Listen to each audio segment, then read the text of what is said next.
I think that's a fantastic step, by the way. Having a place for the kids to go compete at a higher level is awesome. Give them something to strive toward. Welcome, everybody. Who has coached in the past? Who coached here with a different age group last year? Cool. And Todd. So a lot of us will be first timers in here. We did a clinic last year, it was great. So it's our second year kind of implementing my crazy ideas about basketball. And the simplest way I found to say it is I'm a translator from what most of you experienced in your middle school or high school career that was maybe 20 years ago. How do we teach pre-K and kindergartners something relevant? So we're not frustrated on both sides, trying to have too high expectations, and we're not just rolling out the ball and letting them run around crazy and hope for the best over time.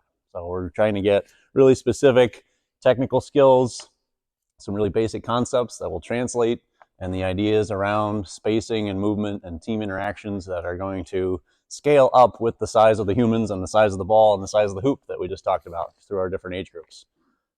So I'm not a big fan of coaching clinics where you just sit and listen. So I'm going to get you actually on the court and doing what your kindergartners are going to do with you so that you can get a feel for what that's like and how some of this stuff works. So what I handed you is a 1-week practice plan, and a little background on this. I spent 5 years working in public schools, primarily doing an after school program for this age group of first, second grade, kindergarten, and some pre-K. And so spent just getting reps. Like we tell a player, like, you need more repetitions to get good at something. I had a lot of reps. Like, all right, I've got 20 kids that are coming out of a classroom bouncing with energy, and I got to find a way to get something productive out of that. Because I wasn't happy with what I saw, like a PE class of like, we're going to run around, there's a basketball somewhere on the court with us, but we're not really getting anything productive out of it. So this is kind of distilled from a lot of repetitions of like what works, what doesn't work, how to get their attention engaged and actually step them forward. So there's 4 weeks to that. And actually, I don't know for this age group how many weeks we're going to run, but I always tell coaches just recycle some of it. Like, you found something useful from week 1, you can come back to it in week 5. And what we do in our gym down the road in Portsmouth is just run that continuous 4-week cycle. So kids will stay with us for 6 months or a year, and they've seen it 6 to 12 times, but it's just another small piece, another coat of paint each time they come back to it. So we're not trying to give them the universe of basketball ideas. We're trying to get good at the most important things. And the general approach that I've come to is based on like the 80-20 rule. 20% of the stuff that happens in a game has 80% of the leverage, right? So we don't have to get good at a lot of things. Like, can we finish a layup? Can we dribble with both hands?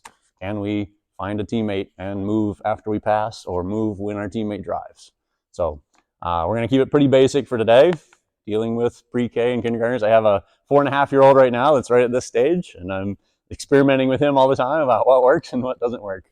And so, again, the approach is to get you guys on the court, kind of get a feel for how to make something run. And probably the group we have is about what you're going to end up working with at your basket. So 8 or 9, even 8 or 9 is a lot if they're all pre-K, like running around, picking their nose, stare at the ceiling. There's a lot of behavior going on. So my first recommendation would be try to get another parent from your group of parents to be your assistant with your team. Like, my favorite ratio is 6 or less players per coach. That way you can get them all working pretty productively and they're not waiting in line too long. Like, one of the things that I've found is the best you can do as a coach is keep the wait time 30 seconds or shorter. Like, if they're in a line that's 5 deep, it's a minute and a half before they get to the front of the line. It's too long, and there you've lost them, right? So like 2 or 3 players deep, or rotating them quick. They watch the kid ahead of them go, and then it's their turn again. That keeps them engaged. So if you've got multiple hoops you can use and you've got another coach, then just getting more things happening so the lines are shorter and the pace is faster. One of the best things you can do for yourself. So I'm holding the whole practice plan. We've got kind of the overview, and we'll be sending you guys this as a PDF so you can have the whole idea. I just gave you one printed copy of 1 week's practice plan, so you have an idea what that progression looks like. Basic categories, I call it 6 things in 60 minutes, 10-minute chunks. We're trying to move to a different topic every 10 minutes. So we've got movement games on there first. We've got dribble games.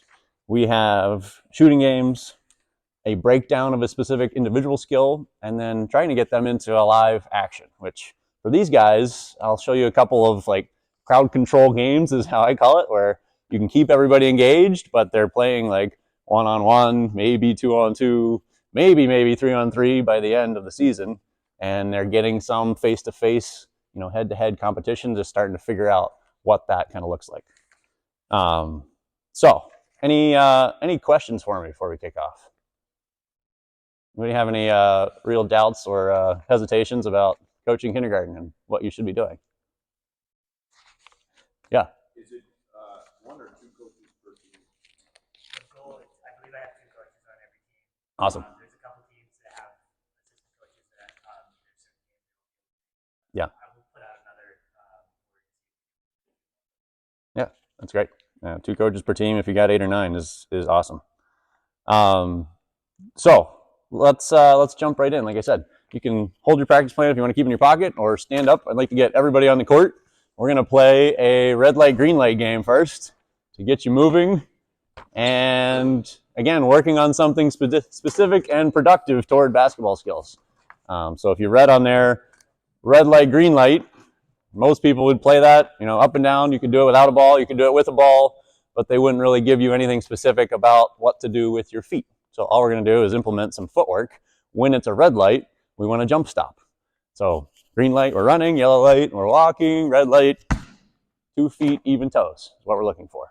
And I mentioned the online course we'll be sending you access to. I have a whole module on there about the tag teach method, which is just a way to simplify instruction so that instead of the vague general term of stop, it's jump, stop, even toes. And I'm going to say yes to any player that did that successfully. So if I hear or I see, you don't get a point. If I see and hear 2-foot jump stop, I'm going to say yes. And what we use in our gym is actually a clicker counter. Let me grab this so you guys can see an example. I'm going to just pick 4 random volunteers to have one of these. You can hook it on your belt loop or your waistband, and that will give you a chance to count points on it. You can turn the knob, we'll reset it to 0. Didn't do that yet.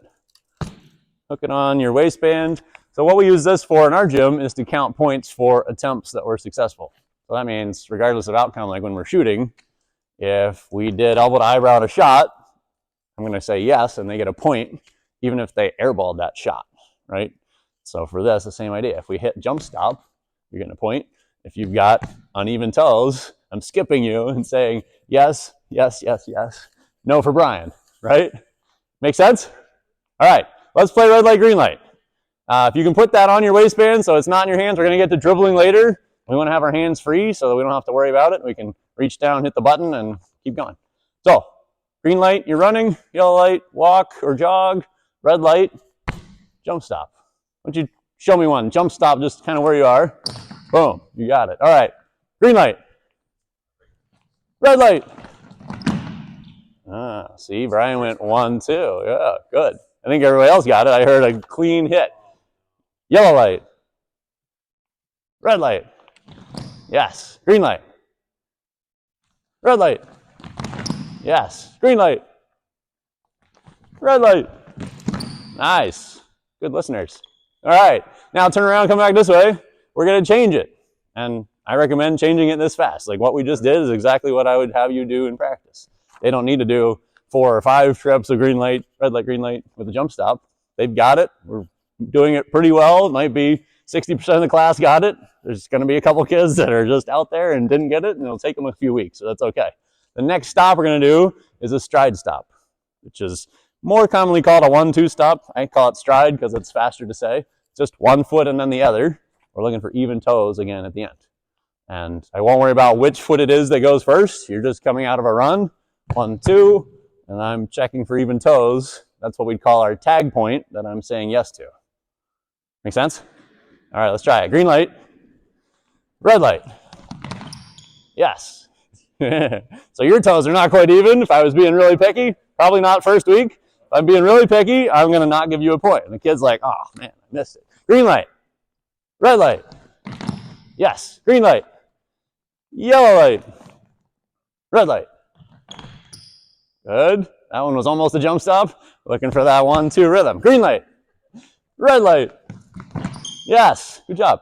All right, third one we're going to do is a hockey stop. Who's ever played hockey? Who's watched hockey? Who's gone skiing? Okay, we're in New Hampshire. I think some ice sports are required. What's a French fry stop look like if you're skiing? That's pizza. Yeah. Get your foods right.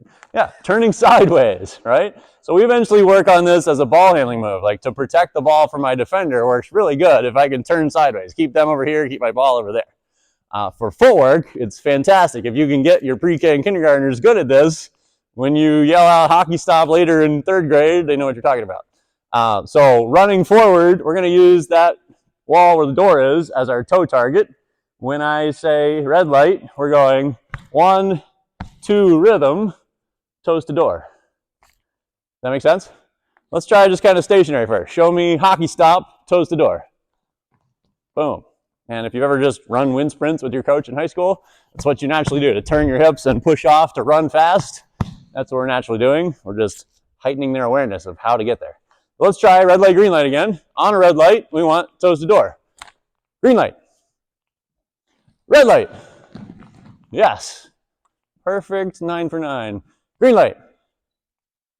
Red light. Yes. Yellow light. Red light. Good. And then I like to throw a little wild card in here and say purple light. And then I'll point out what I want for that. Purple light means backwards. So if it was a ball handling move, I'm here. I want to now retreat dribble like this. So purple light is slide sideways going away from coach. Purple light. Good. Green light. Red light. Purple light. Green light. Good job. All right. Now, if we want to practice that move in the other direction so they have symmetrical footwork, where would I now make their toe target? Same way. We're going the other direction. Okay, so toes to door is still applicable. Gets us turning on our left foot first now. Let's try. Green light. Red light. Purple light. Yellow light. Green. Red. Green. Red. Yes. Now, I just did what will be your tendency is I stopped reinforcing every correct action you did, right? So I need to take time. They'll be okay with it. Make sure I'm saying yes, yes, yes, sorry, no, yes, yes, yes, right? Every time they stop so they know when they got it correctly. It's one of the best things we can do for ourselves as coaches and for our players. Make sure every correct attempt is reinforced. Otherwise, they're like, coach said it that time, he didn't say it this time. I did it right both times from my perspective. You know, what's up? And they get really in tune with that. Like you start using that system, like you miss a yes. They're like, coach, I did it. Like, what's up over here? I'm missing my points right now. All right, any questions about that? All right, quick second game before we get a ball in your hands. Who thinks they know all the lines on a basketball court? Okay, good. One volunteer. So that puts you in a great position because now you're going to be in the same position as your kindergartners. They don't know what the court is called. Best thing for yourself in the next couple of years as they progress is getting them really familiar with what the court spaces are called so that when you're trying to run your 3-on-3 offense, you can say, like, go to the corner or go to the elbow, and they know what the heck you're talking about. A lot of kids will be like, coaches will be yelling, move! And players will be like, I am moving everywhere I can, but I don't know where I'm going, right? So let's start over here at the free throw line, which is right here. Most of us know this one. Kind of middle of the court. If I was playing on a half court space, I would just use that as my start point. If I had a bigger group and I was using the whole court, I would start at the half court circle. So what's this called? Let's walk there and say what it's called. Free throw line. Everybody put your toes on it if you can find a spot. Elbow to elbow. Free throw line. Good. Who knows what this is called? Key is one name. Good. It's paint. It's painted a different color. That's a great one to get their head connected with that. Anything else? Lane. Yeah, those are the three. Lane, paint, key. I like to start with paint for this age group. Just one name for it is enough. If you include the half circle that's right back behind you, that's what's called the whole key, right? So key is free throw, paint plus half circle. It looks like an old-time keyhole. That's my reason for why it's called that. I'm not sure if that's exactly true. Who knows where the baseline is? Good. Under the main goo. Let's get there. Get there and stay there. Baseline. Say what you're at. Good. Sideline. Go. Either side. We got 2 of them. This is where it gets interesting. So you'll have the kid that's way over here run to that sideline because he saw his friend go. We want him to get to the closest line possible as we progress. 3-point line. Good. Again, we'll have kids run to like, I think this is the 3-point line, even though they were 2 steps away from it over there. In the paint. Half court circle. Good. We got it. So those are kind of the 6 or 7 basic pieces I start with, right? And then as they get comfortable with it, like if you play it every week, you spend 2 minutes on it, you can get more nuance. Like that's the block, that's the elbow, that's the hash mark, right? Get them more familiar with what those spaces are called. So then we just play it as a race. Last one there is out, right? So that we're just recognizing early. It might be the slowest kid, but he's really in tune with what it's called and he knows how to get there first. And then you can circle back to this later weeks and put a ball in their hand. So now I've got to dribble with speed and reaction time and get to the right spot. And I guess kind of 2 ways you can score. One is like elimination game, your last one there, you're out, which for the slow kid that's always last, that's kind of a bummer. Or you can take the points approach. Person that got to correct spot gets a point, right? And I usually go first player there gets 2 points. So you're incentivized to race, but the slowest kid's not left out, you know, first round he's eliminated every time we play. He doesn't get very good at it. That make sense? Yes? Are all those terms in that first week thing you gave us? Like, is there a list somewhere? I don't think there are, but I should make one. Yeah. That'd be helpful for me. Yeah. Thank you. You're welcome. Any other questions? Just Yeah. real quick, because if I remember correctly, we practice like a team on each end. Yeah. So like if we're looking at just these yellow lines here. Yeah, so you could use that. Another great tool is to do some colored dots. So you could put like red is at the free throw line, even though the whole box is yellow, like the red is the free throw line, right? And you could put, you know, several cones or whatever, like that's the sideline. And, you know, if you go to the paint is probably consistent enough because that's marked. But why I usually use the big court if I can is because it's more clearly marked, like darker lines and all that. But yeah, if you're playing, like if you're with your first grade group and we're going to be playing games on that hoop, then recognizing that space they're going to be using is a really good way to do that, for sure. Any other questions? All right, let's get into some dribbling. Let me get 4 of you. Do we have 8? We have 8. Good. So 4 of you have a tagger. I want you 4 to not have a ball. The other 4 that do not have one of those, go get a ball. We're going to use the minis in that bag, and then we're just going to spread you out down the sideline right here.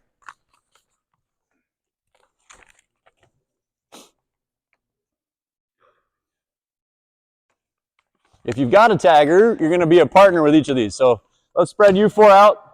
Pick a partner. You're going to stand facing them while they stand on the sideline. So they have a ball. You have a tagger, and you're actually going to be counting for them. That's great. So we're going to use our taggers to give them points every time they dribble correctly. So this is where we can get over 100 really quick, right? So if you're giving out prizes, what I do is a starburst for 100 points if we're doing this, because they'll get 100 really quick. Other weeks where we don't spend as much time dribbling, they might get 30 to 50 points, just everything else we're doing in practice. So this is like points accelerator, and they like it a lot. No, actually individual. So like if we all had one of these, he would have yours, counting your points for your dribbling right now. Yeah? How do you do it with 2 coaches? So they are tagging each other, right? So you are a player, and I'm the coach running the whole group. She's going to hand you her tagger right now, and you're counting her points. Okay, so there's a lot of taggers, if you want to use that. The other way, like the shortcut way, without as much equipment, because there is some complications, like she's got to hand it to you while she's just holding the ball, like it slows us down a little bit. So the shortcut is just yes. Like we can train you to watch what we want her to do and say yes every time she does it. She's hearing that every time. She might not be counting how many points she gets, but she's being reinforced every time she does the correct action. That's what we're after. So first tag point we're going to give you is fingers down. So we're going to go right hand. Let me demonstrate with the ball. What's your name? Chris. Chris. All right. I've got Chris's ball.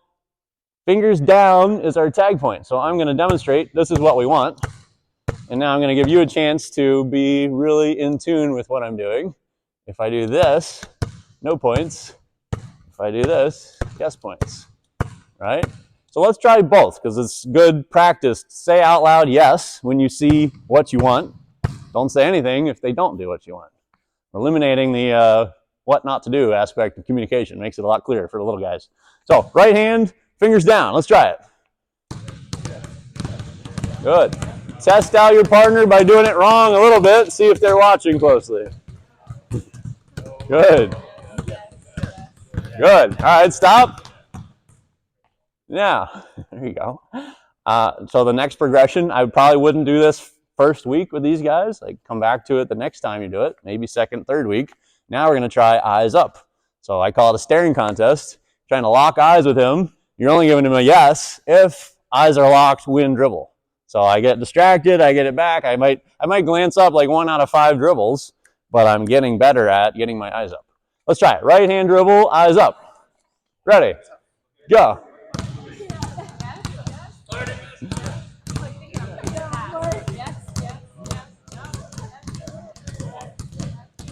There we go. Good. All right. Now let's switch to left hand. Same idea. Fingers down. Left hand, fingers down. Go.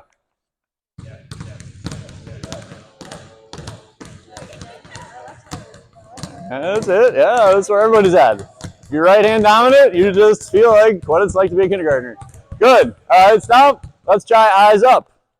Left hand, tag point is eyes up. And It's one at a time. It's not eyes up and. right, it's always one at a time. So the tag teach method I mentioned, there's 5 criteria, but the simple framework is I'm saying my instructions in 5 words or less, so they can very clearly understand what I want, and it's always one thing that we can say yes to, right? So I cannot say yes to fingers down and eyes up at the same time. So we are not caring at all about their fingers while we're looking for their eyes up, right? So they could be slapping the ball, but their eyes are up, we're still saying yes.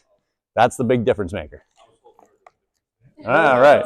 Yeah. So as you get better players, like as you see them progress, even across 8 weeks, you can level that up, right? So like we might spend the first 6 weeks like just fingers down, especially with our left hand. If we're a right-handed player, like let's just see if we can do that. And then eyes up, like assuming they're already doing that, they're going to be able to get their eyes up. If they can't control the ball at all, they're not going to be able to look away from the ball. Right? So it's kind of progressive hierarchy. Let's try left hand. Tag point is eyes up. Go.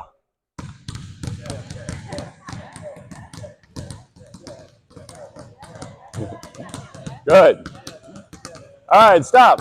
Let's trade roles. We're going to put the taggers on the base or the sideline. Give them the tagger tool and trade the ball across. Good. So let's switch places. You have the ball, but you're over here. There we go. Because we're gonna make it harder on this group. We're gonna make you walk forward while we do this. So you guys walking backwards, watching for fingers down. We're going right hand dribble, fingers down. We're just walking all the way across the court. We're giving them a point and a yes every time we see their fingers. And I'd encourage you guys with the ball, test them out, make sure they're watching. So do some correctly, do some flap, palm, slap, whatever you want to do. Make sure they're watching and listen for how precisely they're able to reinforce it. Let's try right hand. Tag point is fingers down. And we're walking forward with it. Go. Good. There you go.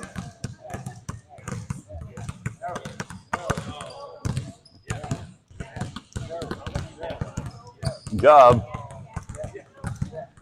We got it. All right. Just not say yes. That's a great point. Let's turn it around. Ball. Person with ball on the sideline. Partner out here in front. We're going to try left hand. We're going to make it eyes up. And, you know, you have one player that's better than the others. You're doing a good job dribbling. Ask them to chase their partner, right? So I don't have to go really slow. If I'm capable, like, I'm going to chase him down. Like he's backpedaling, trying to keep up ahead of the ball, right? So you can push that pace as they progress with it. Great question he just had is no necessary, or is it just lack of yes? What do you guys think? Lack of yes. Yeah, that's where it's at. It's like, right, saying no and yes is like, it's just more information that's coming at them. It's like, they hear the lack of yes really quickly if you do this consistently, right? So like they hear their partner, yes, yes, yes, silence. They're like, that was the loudest silence I ever heard, right? And oh, I just heard that and that reminded me I'm back to fingers down. So eyes up this time, left hand dribble. Tag point is eyes up. And if you're comfortable with it, chase your partner a little bit. Get them backpedaling on a jog. Go. Eyes up.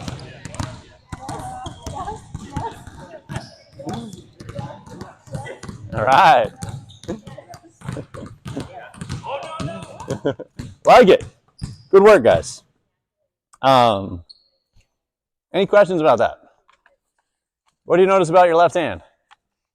I'm lefty. You're lefty. Wrong guy to ask. What did you notice about your left hand? Not as good. What I found without this, most players, is I'm not good with my left hand. I don't want to try, right? I like my right hand. It's pretty good at handling the ball. So I don't want to use this thing that's not very good at the ball. What we just did was wipe that clean. It's like, I'm getting points either way. I'm okay over here. Point is left hand and eyes up. Like, if I can do that, I'm earning points the whole time I do that. I don't care which hand it is, right? It's like lowering the bar of success instead of like, I need to be good at it before I want to do it in front of my friends. It's not as much of a problem with this age group. It's, I want to do it because I'm earning points and nothing else matters. So great tool for that. Any questions? Dribbling stuff? No. All right, let's go some shooting. I have on here Money Basket. Anybody ever heard of that? Just a shooting game. Let's wheel out our hoops so we get a little space between them. Why don't we go sideline and volleyball line? I'll put this one here. Let me get 2 players with a ball, one on each side of the hoop. And we're going to get another 2 players. Yeah, let's put it out here near half court. It's fine. You got okay? He's good. All right, and you got a ball, so go toward that hoop with Kevin. The other 4, you're going to stand behind one of the players with the ball, so we got 2-player team. So you're going to face basket. Yeah? You're going to face basket. You can. You be his partner. You guys are a team. You be his partner. You guys are a team. We got 2 teams of 2 over here. So ball people are in front of the line right here. Brian, go behind them. We'll go boys against girls. Classic. Okay. So all it is a shooting race. And we're not working anything about technique with this age group. It's like shots on goal. So we're not going to worry about this too much, but my whole approach to shooting is from the chin and thumbs together. And again, our whole approach is take one at a time. So get them shooting from chin. Some of them might try this. We're going to not count it. Say shoot from chin until they can get some kind of 2-hand chest pass push going on that makes a shot work, get some power. So you'll find them like they're hitting the net, they're hitting the rim. Eventually they're getting it over and in. Just keep them focused on that part of it. So 1 shot, make or miss, you got to pass to your partner. It's recycle the team until we make 3. Winner stays here. So this would be the money basket. Loser goes to that hoop. If you win there, you get to come to this hoop. Right? So we're making it competitive. Make sense? Any questions? No dunking? Okay. And we're going, like, we can play different spots. For now, it'd be like layup as close as possible. We're just trying to get them where they can have success. Right? Ready? Set, go. Oh, 1 shot and done, make or miss, we got to pass it. There we got, what do we got? Oh, short on the rim, here we go. Get them, they're coming for you. Here we go. Oh, you win for swish, denied. Hey, got it. Good, so winner's going to travel to the money basket. You guys go to that hoop. Is there a version of this that I'm not sure how many baskets each? You get 1 hoop. You get 1 hoop. Is there a version of this where it's... Yeah, so I mean, you can do it with a line that's 4 deep. Like they'll still, like my whole thing I talked about is like keep the line moving really fast. Like it's a 3-second shot and pass. So like the 4 line deep is still like 12 seconds that kid had to wait. So we're moving really fast. So we can go 4-on-4 with this. Maybe 2 balls because you'll get some really wild rebounds that stop the game and slow it down. So like have the next kid behind ready with another ball so we can cycle it a little bit faster. Great question. Limited hoops, like whatever resources you have, like constraining stuff so you can make that work. Let's play again. Let's just move our spot. So Again, with your age group, this might be a little bit of a challenge. Let's go side hoop. So no backboards allowed. We're going to try and make 2 to win. All right, so like red line for you guys and yellow line for you guys, about the equal distance. Ready, set, go. Making 2 to win. He's got buckets. 1 to 1. Here we go. It's the game winner. Oh, he misses. Rebounds. Harder than it sounds. On the rim. Here we go. He's got 2. You made 2, right? Yeah. So I don't know if you heard that part. I changed it to make 2 because it's a harder shot. Yeah. So that's something that's very useful. Let's try a game over here with 4 deep. Just since we had that question, I'm gonna grab my my dots to make it a little different. We're gonna actually break down this next skill in a second.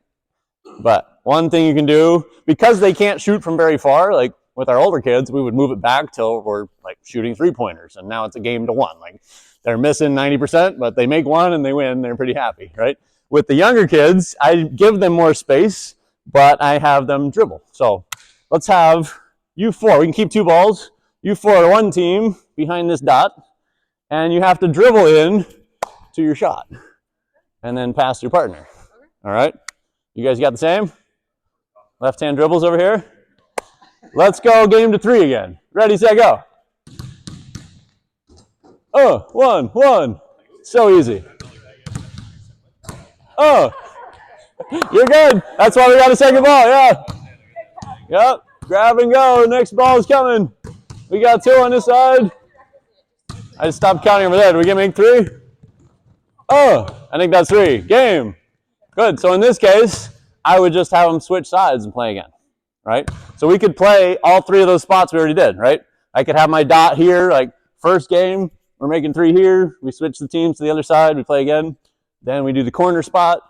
We make 2 over here, and then we switch sides so they get equal opportunity, because especially on this, like what we just did with the left-hand layup, like they'll miss all their left-hand layups. So do you enforce left-handed dribbling over there? I would encourage left-handed dribbling, right? That's what I'm saying. You Yeah, I wouldn't, yeah. So I would just point that out. Like on the left side, we want to use our left-hand dribble. We could even make that a tag point. Like with 2 coaches, you could be here and say, like, we're playing this game to score 3 baskets, but meanwhile, I'm watching you. It's left-hand dribbles. Yes, yes, yes. Each kid that goes by and does that, and just set that expectation. Like our tag point is left-hand dribble on that side. I wouldn't worry about left-hand shot. Like I said, they're going to mostly get the 2-handed chin because of their size and their power abilities. Make sense? Cool. All right, let's work on my favorite thing. Probably one of the most useful tools I'm going to give you today, which you guys can tell me if that's true at the end or not. 2-step layup. So taking the dribble out of it. Let's use both baskets again. Can I get one of you guys grab me 2 cones from that stack for me and just bring them over to this hoop? We got 2 balls over here still? No. Where'd our second ball go? He put it away. That's all right. I'm going to use them right over here, if you don't mind. Thank you. You guys can just be our line of 4 aiming at that hoop. And I'm going to actually set these up for foot targets. What I have for dots over there, you can use either dots or cones. Dots are a little easier for them to actually put their feet on. For cones, I'd set them up like this. So we're trying to get them in a lunge stance. Situationally in a game, this would be after I already picked up my dribble. So I'm taking my final 2-step approach into a layup, right? And we're removing the dribble to just simplify it for them, right? One of the complicated skills is dribble, pick it up, and get my feet and get a shot. Like there's too much going on. So we're going 2 steps, layup. And our tag point, first tag point in this, is just 2 steps. Some kids will take 1, some kids will take 5, some kids will take 3, and we're just 2 steps. 1, 2, yes, 1, 2, yes, 1, 2, yes. We're just cycling through that line. So let me have Brian be the coach for this. Okay, I'm going to have you stand here and be the foot model. So you're standing like they should, but you're going to stand outside the cones or inside toward the basket. Just make sure they're matching your feet. Tell them ready when they get to that. Yep. And then when they take their second step, yes. Okay, make or miss, air ball, whatever. Okay. All we care is they took 2, exactly 2. Okay. All right, let's do the same over here. Tell me your name again. Let me have you be coach. Okay, so I call it the foot model. You're standing like they should, even though the dots are there for them. Okay. Some kids will try to reverse their feet. So I'm here in the stance they should have so they can be looking at me. And then I'm telling them ready when they're in the correct position. Okay. Right? You three are just going to cycle through the line with the two balls. So you're going to start feet on dots. She's going to say ready. Ready. And then 1, 2, you're going to say yes when they take their second step. Right? Let's try that. You three are cycling through. Say ready when they're in position. Say yes when they take 2. Got it. That's it. Oh, looking good.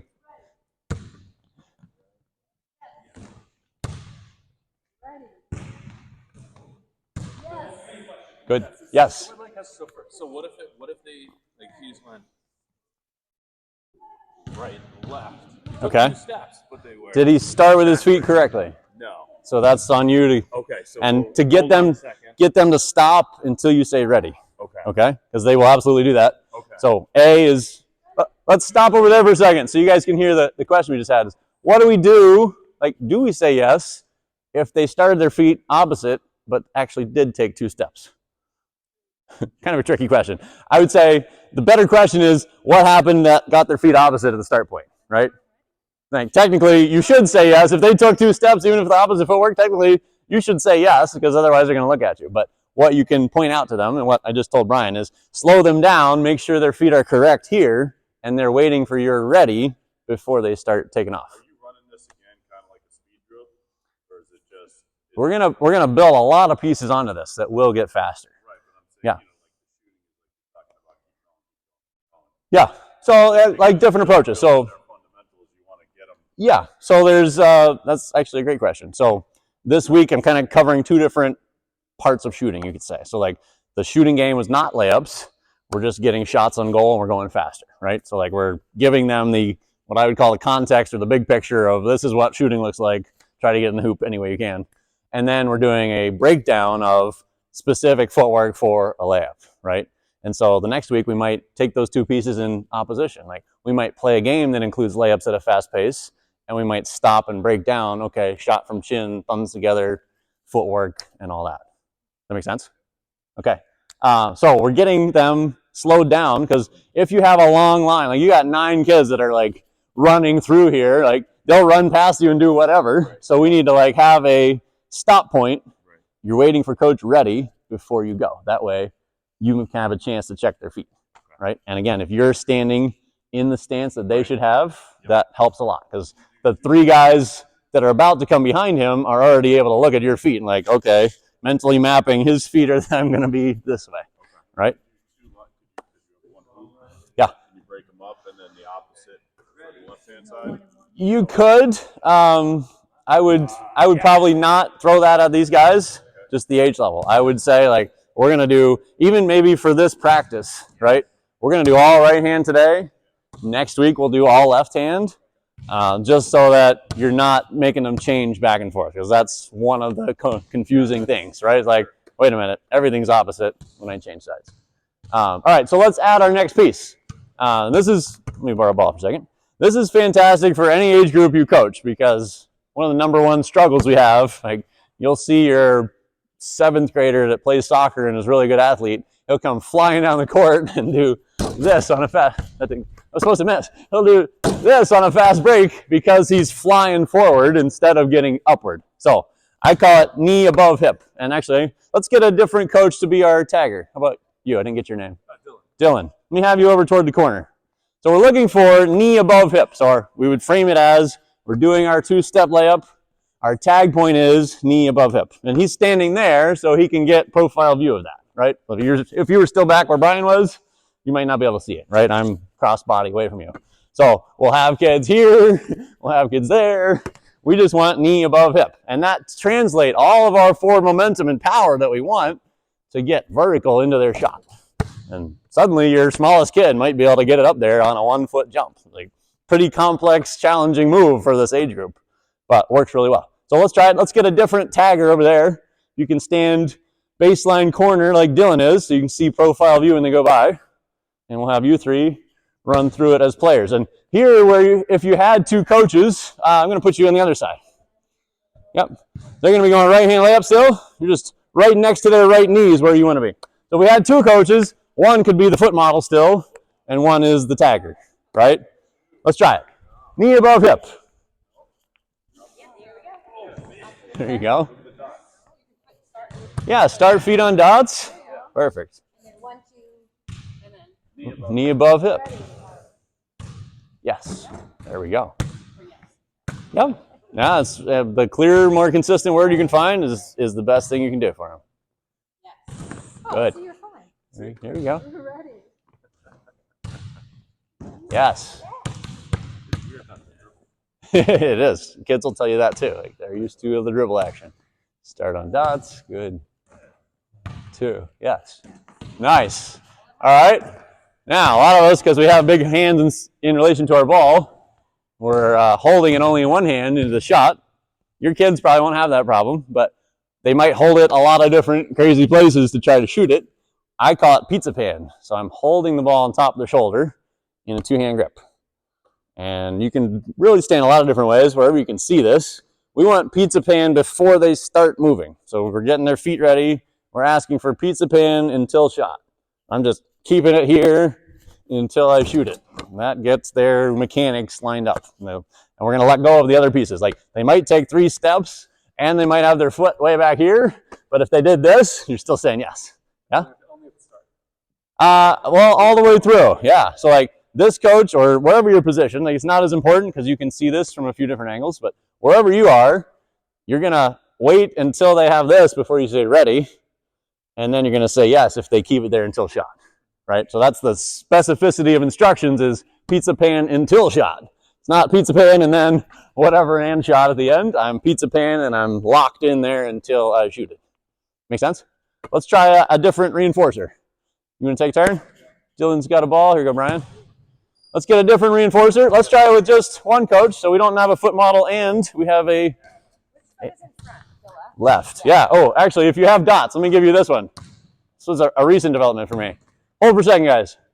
If you have dots, 2 different colors, I like to take whatever the brighter color is and put it for their right foot. I say right is bright. And I can keep that all the time. It might be orange and red. It might be blue and purple. Do you have access to these? Maybe. You can get them on Amazon for like $10 if you want to. I brought these with me today. I don't know if they have a set in their arsenal of gear or not. They probably do. Yeah. But I'm not handing them out today to answer the question. All right, so right is bright for your feet. We're looking for pizza pan before, pizza pan until shot.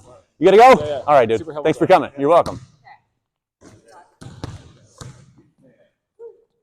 Got it. I almost went traveling.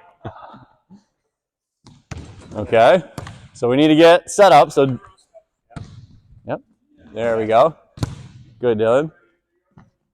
Got it. All right, let's stop there. We're gonna add a dribble. So let me pull all of you over toward this hoop so you can see it. I'm gonna demonstrate this like I would with the team of players. So right is still bright. If you notice what I'm doing with my dots, I'm just taking the forward one and moving it back.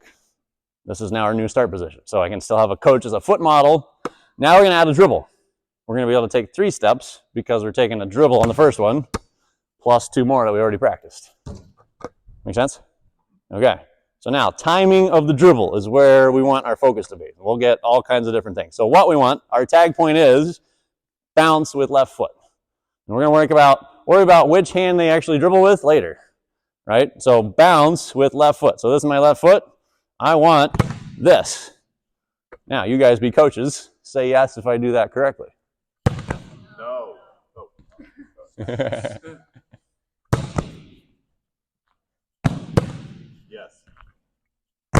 Yes. Good. So I like to call it one noise. Like you can listen to it. You can close your eyes and be like, that wasn't it. Right? Players pick up on that really quick. So you do this as a coach. You ask all your players, like, you guys be my coach. Tell me yes if I do it right. They get it really, really fast. Okay? So then, once they're doing that correctly, then you can work on, okay, Johnny, it needs to be right hand dribble with left foot. What I found is if you say which side your hand should be, it confuses them about their feet, right? You can't say both. So I just say bounce, because that's kind of more general, vague. Doesn't matter what we do, it's hitting the floor with my left foot. That's what we really want. Make sense? How many steps am I taking? 3. So then the next progression, like, we get this, but now we got a lot of different variety of steps, and now we can say 3 steps to basket. So let's have you guys be coaches again. Is that 3? Yeah. Good. No. Good. Or lack of yes. That's all we need. Let's try that. Let's. Anybody that hasn't been the coach or the tagger yet, let's start with just bounce with left foot. Get at least 1 try per player. Have you been coach yet? Let's put you. Let's. I mean, here today, right now. Lack of yes. So you're going to be here, right? Right is bright, so your right foot is forward. And then you're looking for your players to match you on the dots. And all we want is bounce with left foot. Let's do the other hoop as well, so we get some more reps of this. I think all you guys have been coaches already, so who can position the cones to now be where they should be? Very good. Okay, so right foot's forward. Whoever's the coach, let's put you as the foot model because we just changed it on him. The stance is opposite what we were just working on. Nope. You keep the ball. You keep it in there. He's just going to be your model. Good. So we want bounce with left foot. Did he do it?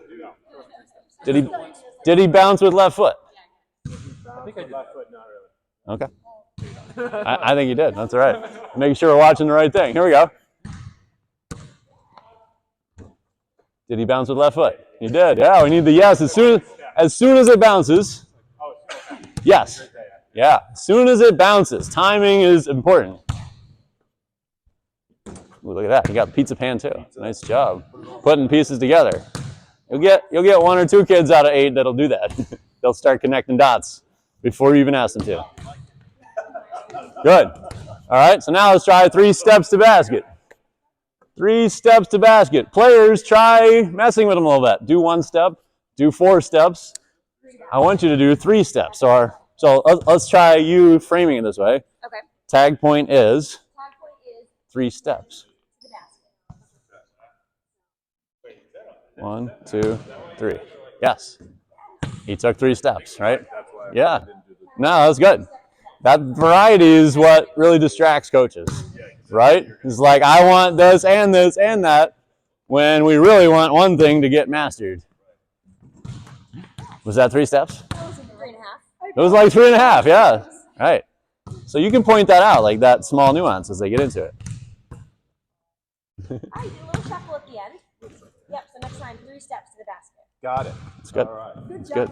Good job, coach. Here we go.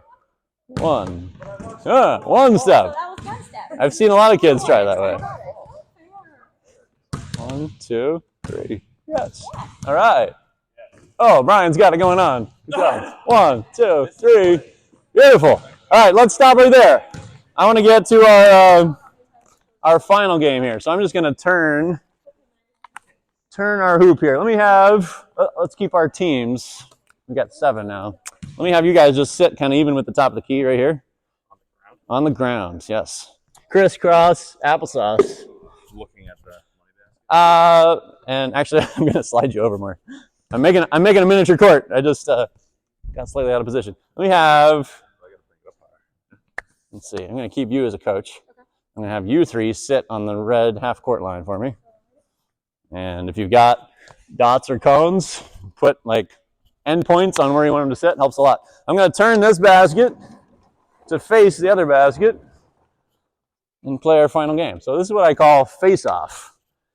Let me have 1 orange ball and 1 green ball, and we can put the extra one away. Okay, so your coach, let me have you just down near that basket. It's fine. I'm going to kind of help them out on this one. Let me slide you guys together more. We kind of want you near half court. You're kind of equally between the 2 hoops. You guys can squeeze together a little bit more. We're going to give you a number. We're going to give you a number, and that's going to determine when you play and who you play against. So 1, 2, 3. 1, 2, 3. So when I call 3, you're both going to get a ball, score a basket, and put the ball back and sit down before your opponent. Yeah? This is your ball, and that's your hoop. Your green team, that hoop. Your orange team, that hoop. Make sense? Okay. You with me so far? Yes. I'm going to let you call a number. Oh. See what happens. From there. Anywhere you can. So, good question. Like, there's a lot of pieces you can get to this. Like, I would start out like, don't require anything. Like, just no, you weren't paying attention. Green team that basket. That's okay. Orange team that basket. Right? You'll get that to happen. Like, they'll grab each other's ball. They'll both go to the same hoop. Like, it takes some time to figure it out. If you have one ball. We'll always have one. Or only have one. Yeah. Yeah. And this game is not as relevant as I would hope than that. So yeah, you could just both go and shoot on the same hoop. Why don't we try it that way? I forgot my constraint of only one basket. So we're both going to play that hoop, but still the same idea. You get your team's ball, you score it, you want to put it back. We don't have a circle in the middle, so put it back where it'll stay and sit down before the other player. Right? I'll let you call a number. Let them go. Go two. Uh-oh. Oh, dirty tricks. Oh, no, you threw it out of bounds. Yeah, so I would wait right now. If you're doing one number at a time, wait till the ball's back, and then call another number. And then you can work up to call two numbers at a time. We need both players that are called to score before we put the ball back. We call three numbers. We all need to score before we put the ball back. Like, it can get pretty intense. So I'll let you play with that. If you hear your number, you must make a shot before you put the ball back. That's the thing to remember. 1 and 3. Oh, she swishes it. There we go. Yep. We both got to make a shot. Yeah. Both got to score and put it back and sit down. Didn't Brian make one already? Yeah, but I think he has to put it back. Oh, you don't have to put it back in between. I just get his rebound. Yeah, you're just, yep. So the thing to reinforce is if your number's called, you have to make a shot before we put the ball back as a team, right? So before we put the ball back in general. So their question was, do we need to put the ball back in between the two guys shooting? And no. Like, I shoot, if I make it, I hand it to my partner, he dunks it, we put it back, right? Fastest way we can score 2 baskets is what we're after. And I'm going to reinforce crisscross applesauce for this team, because if you're kneeling up and ready to run, you're getting an advantage. All right, let's try one more. All right, 2 and 1. 2 and 1. Get it. Oh, Kevin didn't dribble. Oh, dribble it on the way back. There we go. He got one dribble in.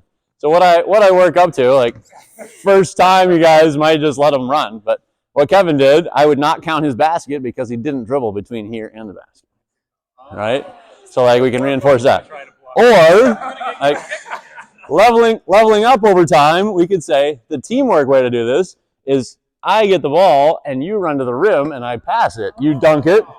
I come in, I dunk it while you run back and I pass it and you put it down. So if we use passes, we don't have to dribble, we can go faster, right? All right, next progression, we go to one ball. This is probably week 3 or 4 of your season. Once they've gotten good at this, one ball, so now it's head to head. We're going to try to score. Whoever gets it is offense. The other players try to stop them on defense. Same idea. And we're going to give them equal chances. So first guy makes it, the other guy gets it back, and we get to try to match him. Or first guy misses. We'll just play one shot per player. That make sense? Correct. So it's incentive to go get the ball fast if you can. All right, you call a number. 3. He's diving for it. 5, 4, 3. Ah, he scores. Good. So now you get it back. Okay. You get to be defense, right? Oh, okay. But now that you can instantly see the advantage you had by getting the ball first is now you're set on defense and she's got to come at you, right? So the second player's always got a tougher time. All right, and let's go 5-second shot clock. So when she starts dribbling, start counting down. 5, 4, 3, 2, 1. Yeah, out loud is everything. Like they don't see your arm very well in kindergarten, but yeah, give them a verbal countdown. And a general tool I like I hate hearing coaches yell at players to move faster and hustle and all that. I just turn on the verbal shot clock, and that solves all my problems. Like 5, 4, 3, 2, 1. Sorry, you did a ridiculous triple crossover step back as a 6th grader, and you took a terrible shot. You ran out of time. Like 5, 4, 3, 2, 1. You got to get to a layup, or the clock ran out.